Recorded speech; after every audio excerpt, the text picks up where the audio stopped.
Every Python project is different, and it's recommended that you use a virtual environment for all of those projects. So your dependencies, all the other software you might be using, stays inside of that virtual environment and it stays updated. So in this one, we're going to actually show you some of the basics of using pipenv instead of virtual env. So let's go ahead and jump in. Now, you might be watching this video on this blog post, and if you're not, definitely go ahead and take a look at that blog post, because what it's going to do is give you a lot more context or just different ways on how you can use pipenv that may be missing from the actual documentation, or just things I really wanted to point out myself. So make sure you check a look at that blog post either now or after this video is done. And I will say, you Windows users, I will have a portion for you that is specific for you towards the end of this video as well.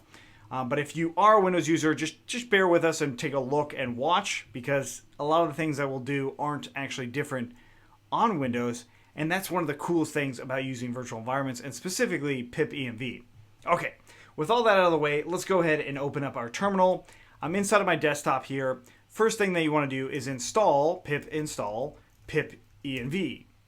Yep, that's it. That's the one command to install it. Now, of course, you might have permissions, things that you need to do. So sudo pip install pipenv.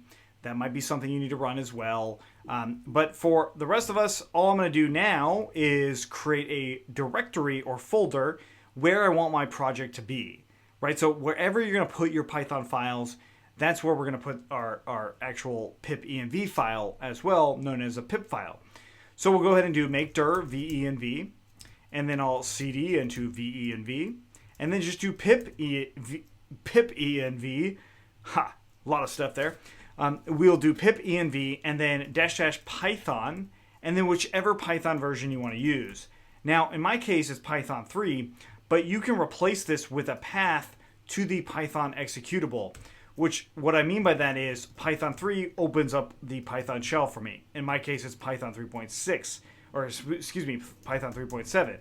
But if I wanted to use Python 3.6, I would use Python 3.6 like that, right? It's going to be different depending on your system. Another way to think about this too is if you did which Python 3.6, this is the path to that executable. So you could also do pipenv -- python and then that path, whatever that is. Okay, cool. So what that command did was it created a virtual environment for that specific version of Python.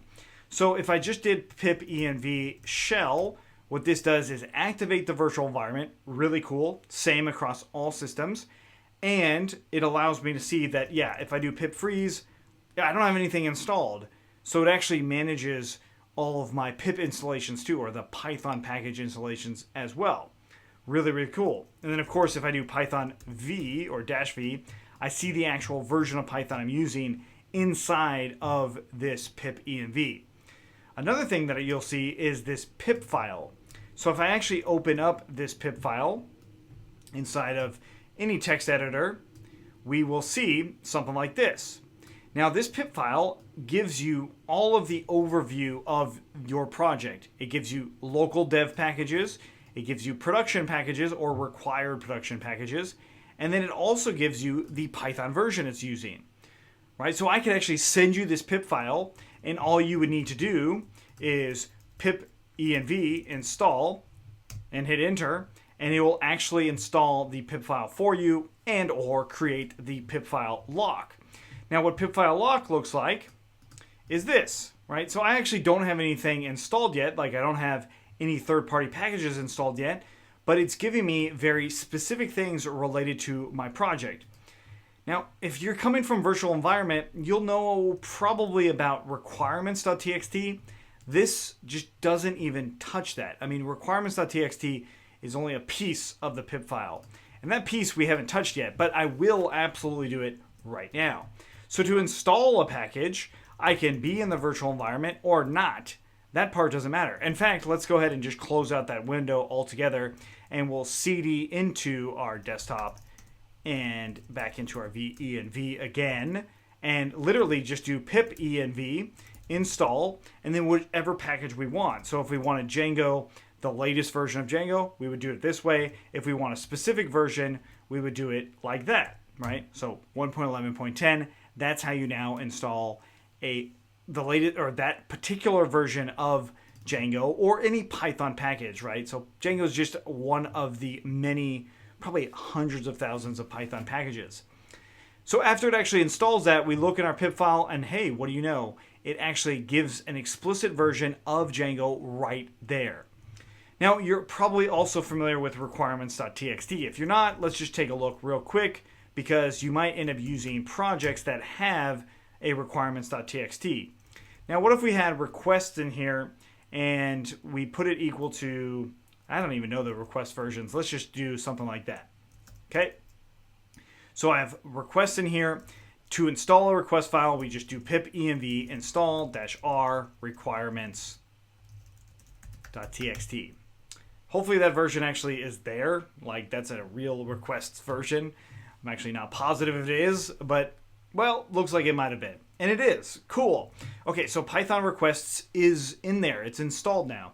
So again, to activate the virtual environment, we just do pipenv shell. And now we're in that virtual environment. If I do pip freeze in here, it will show me all the things that are installed, like requests, like Django, and Django had a dependency called pytz. So again, if we deactivate this virtual environment and exit out of that pipenv shell, we are now back into just that general file or, the project directory here. So a lot of times you'll see make src, so you have an src folder where your project might end up being or where the actual files might end up being, or you don't, or you have the pip file in where, like if you're working with Django, where manage.py is, right? So this pip file is really, really cool because you can also do pipenv update, and this will actually update your packages. Now, it's not necessarily going to update it if it's not out of date, right? So if I do pipenv update requests, I can look for the newest version of requests, and perhaps it is that actual version. That would be an amazing guess. I don't think it is. So let's go ahead and do Python requests and just take a look. So in Python requests, the version number right now is 2.1.9 or 2.19.1, right? So all I would do then is if I wanted to actually update that, because I guess technically the 2.12.0 is not out of date. So then I would just do pipenv install requests equals to that version, and this will do that upgrade for me. Right? So it gets all the things that are out of date. It installs any other dependencies that you might need, and just really makes that working. So let's go ahead and go into the shell. Let's say, for instance, you forgot to use pipenv, but you have activated your shell. So if I did pip install Django REST framework, actually that's not the install, it's Django REST framework. If I installed that package and my pip file does not have it now, right? So all you would then do is pip freeze and back into that requirements.txt, kind of like what you may have done before. That's just a very simple way to do it. Then pipenv install-r requirements.txt. Cool. So just a few commands on how to actually go about using pipenv. It's just a virtual environment manager. That's all it really is. And we have a location for that.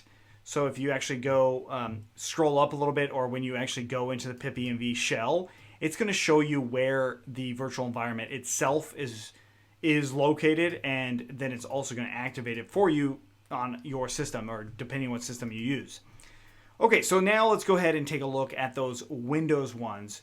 Now, if you're not a Windows user and you're just a Mac user and you're done, thanks so much for watching. Make sure you subscribe to get everything. I'm going to be doing a lot more Python, Django, JavaScript related videos, so stay with us. Windows users, let's take a look.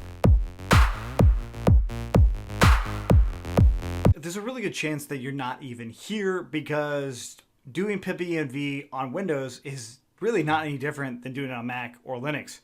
All of you have it roughly the same, and that is you go into, in my case for Windows, it's going to be PowerShell.